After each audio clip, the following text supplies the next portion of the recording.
What's up, everybody? Welcome back to the channel. Today we are starting a brand new series. I want to say it would be an ongoing series from here on out. So, of course, more of a Wi-Fi battle channel, going through all the communities and all that stuff, and gyms and whatever.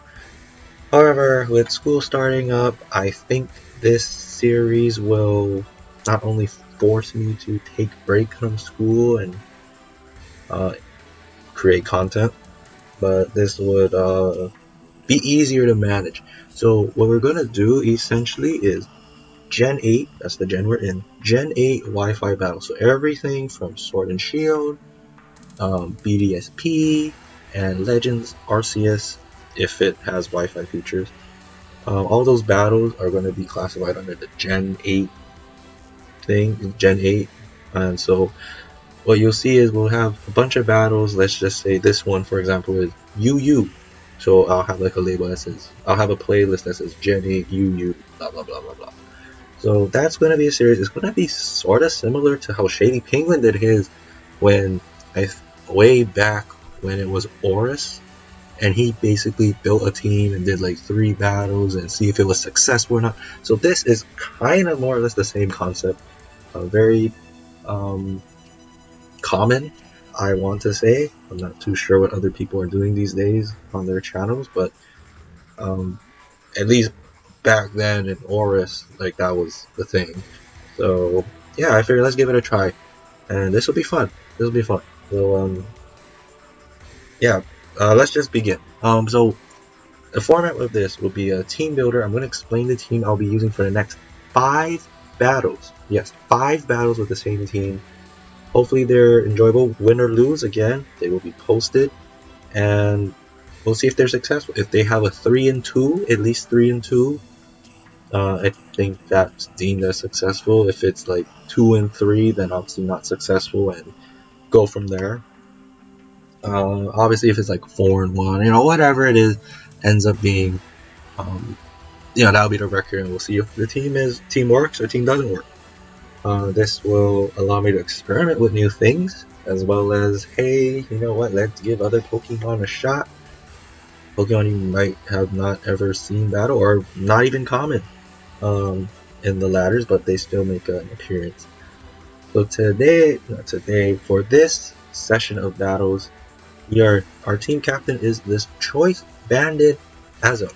Choice Banded Azelf was a thing back in Gen 4 with that base 125 attack. It does hit really, really hard. Back then, also explosion, I think half your defense before, in the calculation when you take the hit. So Choice Band +1 explosion was really, really hard to handle. I believe it does like 75% to Tyranitar and like 60 something percent to Heatran. And so which are two common presents in the OU here. So Azelf is really, really good. Can set up rocks, be special attacker, sweeper, whatever you design it to be, because it's 125 in both attack and special attack, makes it very, very good offensively. You can run a bulky set with rocks and screens. 115 speed is very, very quick as well. So Azelf is really good, but I wanted to try the Choice Band set and make use of that base 125 attack. And this is just tentative sets. I do change things up. I try to adapt and look at every battle. Obviously, I'm also trying to hone these teams in before I present them to y'all, and they'll have small changes to them in every battle. So, this is just a general set. So we have Drain Punch here, Fire Punch, U-Turn, and our Psychic Step being Zen Headbutt or Psycho Cut, depending if I want to miss with the Zen Headbutt. Zen Headbutt does hit for the 10 power more. There's not a lot of good physical psychic moves. I think the other one is Psychic Fangs, and then Psycho Cut, which are like 65, 70. So yeah, not really a lot of hard-hitting, reliable psychic moves. Drain Punch is here for dark coverage, Fire Punch is for the steel coverage, and U-Turn to get the hell out of there. Choice Band, Azelf, trust me, it hits hard. It hits hard, and hopefully I can showcase that to y'all. Azelf is our team captain, Lazuli the other. Next in line we have Malice the Moltres, the Galarian Moltres. The Nasty Claw Agility, Fiery Wrath, Air Slash moveset. I believe I also had a Resto Chesto set on this as well. I believe that I got rid of Plot and had Rest Chesto and make use of the Berserk ability. Berserk, when Moltres goes half, when the HP is reduced to half or more, I get a +1 special attack boost. And with Resto Chesto, it's essentially with that Moltres, a setup with the agility to get +2 speed, and then take a hit, perhaps, and then rest up, hopefully get the Berserk boost. Now I'm at +1 special attack, +2 speed. Nasty Claw Agility though is a little easier to set up with, just because you're not relying on damage. Like, you're not willingly trying to take hits, in my opinion. I think that's easier. So you might see this set more in the playlist. I actually haven't reviewed those battles yet in quite a long time, so yeah, we'll see. Again, general movesets and general idea. Next we have our defensive wall with Quagmire, the Quagsire. Toxic Haze Recover, the Leftovers and Unaware, so essentially this is meant to take on the Azumarill or anything that attempts to set up, because Unaware ignores opponent's stat changes. So you have set up with Belly Drum, and you're going to sweep me with Liquidation on Azumarill. Unaware comes in, your +6 means nothing, and I can clear it away with the Haze here. Haze removes any stat changes, so that +6 attack from Azumarill, thanks to Belly Drum. With Haze, it deletes it, and say if you're Citrus Berry Azumarill, you can do it one more time, or say you are, I don't know, Salic Berry, well, you can't really use Belly Drum again, can you? So it's really, it works. It's very useful, more of a utility. Seismic Toss can be exchanged with Skull or an Earthquake. Earthquake if I want to hit the physical. Skull if I want to hit on the special side, get those burns. We do have Toxic here as well. And Seismic Toss just to get the consistent damage off. I mean, of course, you would want to run something that can dish out some type of reliable damage. I mean, Seismic Toss obviously is blocked by Ghost types, Skull by those Water Absorbs, and Storm Drains, Earthquake by Flying types.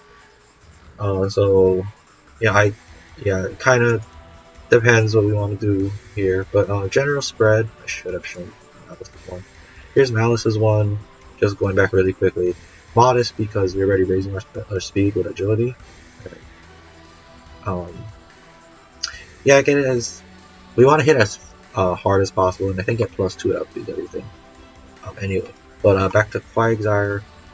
It's our defensive wall, so we have our HP, max defense, and then we switch this whatever we want to. We can go bold or we can go impish, which is plus defense minus special attack.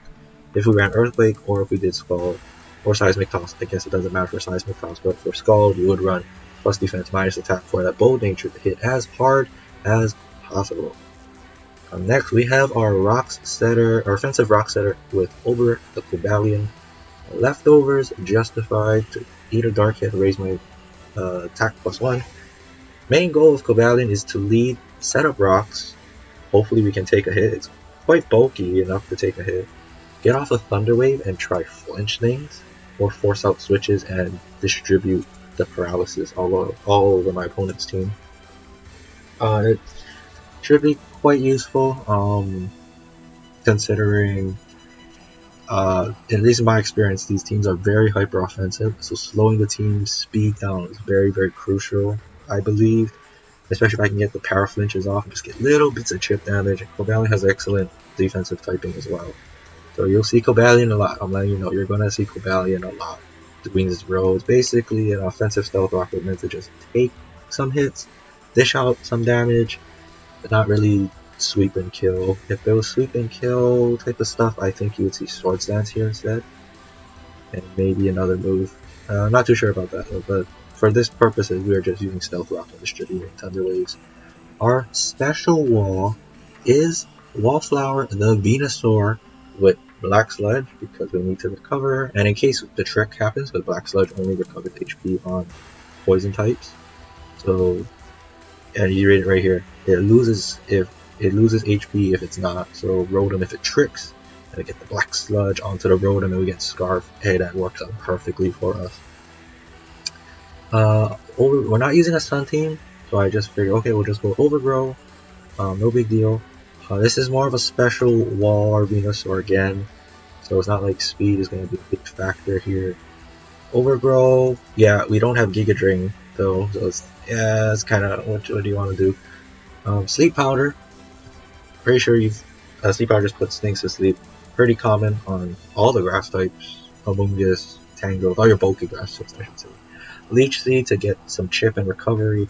Knockoff for the chip and knock off some items, and Sludge Bomb is our main offensive move here to distribute poison. Say we get poison and Leech Seed off, that's about 24% of HP lost on my opponent for that turn, and we get our 18% back with Leech Seed plus Black Sludge. So it's meant to be very annoying and very tanky.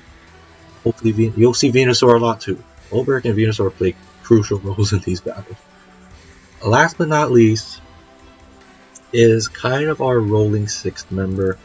Rotom Heat isn't really the first choice. The first choice I had, you'll see me scrolling to it. Where is it? Did it move here? Oh no. The other member would be Darmanitan. I was trying with Zen mode just because, hey, I don't use Zen mode. Then you obviously get your Sheer Force Life Orb or Choice Scarf.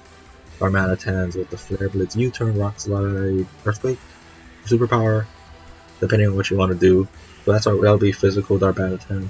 Rotom Heat, though, on the other hand, we get our electric coverage and fire coverage and ground immunity as well. So these are two interchangeable members. I think you'll see more Rotom. With Rotom, you see this general Life Orb set that I've also shown on the Rotom Mole in some other battles, some other previous battles. Nasty Plot as well. Nasty Plot, Overheat, Dark Pulse, Thunderbolt, just all out offensive, and hopefully we can chip off some opponents. I think Rotoms generally run max HP and just have bulk HP Spatak. So at least with this, I think we can catch people off guard because they're not expecting Rotom to be max speed, I think. That's my guesstimate. If y'all see otherwise, yeah, comment down below. We're all learning here. I'm still learning too. Yes, with that being said, that is the team. Again, our team captain, the main star we're trying to showcase is this Choice Band Azelf. Will we be able to do that? You'll find out very shortly. I think with the format of these battles, I'm going to just do this team builder and showcase the 5 battles. And I think before I record those 5 battles, I'll say, oh, what changes I did. But it's not going to be too much changes. Like I said, like Quagsire, for example, can be Seismic Toss, and I'll just be, oh, I'd switch out Seismic Toss for Skull and ran Bold instead of Impish or whatever it is, right?